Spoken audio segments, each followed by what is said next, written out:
inyo pong napapanood ay ang ilang litratong kuha mula sa kasal ng Kapuso Royal couple na sina Dingdong Tates at Marian Rivera sa Immaculate Conception Cathedral sa Cubao.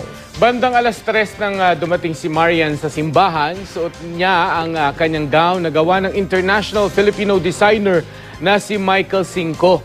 Sinasabing nagkakahalaga yan ng 2 million pesos. Suot din ni Marian ng isang pearl crown na ipinagawa pa sa Lebanon. Nakaputing suit naman si Dingdong. Ginawa ito ng designer na si Randy Ortiz na isa rin sa mga ninong. Naunang dumating sa simbahan ang groom na si Dingdong sakay ng isang Ducati. Memorable daw yan sa Kapuso Royal couple dahil sumakay sila sa motorsiklo sa kanilang unang date. 20 ang principal sponsors ni na Dongyan, kabilang ang chairman at CEO ng GMA Network na si Attorney Felipe L. Gozon, COO ng Kapuso Network na si Gilberto Duavit Jr., ang presidential sister na si Chris Aquino, Batangas Governor Vilma Santos Recto, at iba pang malalaking personalidad. Panauhin din nila si Pangulong Noynoy Aquino.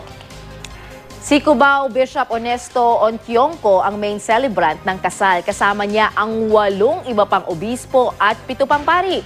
Ang iba pong update sa Kapuso Royal Wedding ihahatid namin sa inyo maya-maya lang.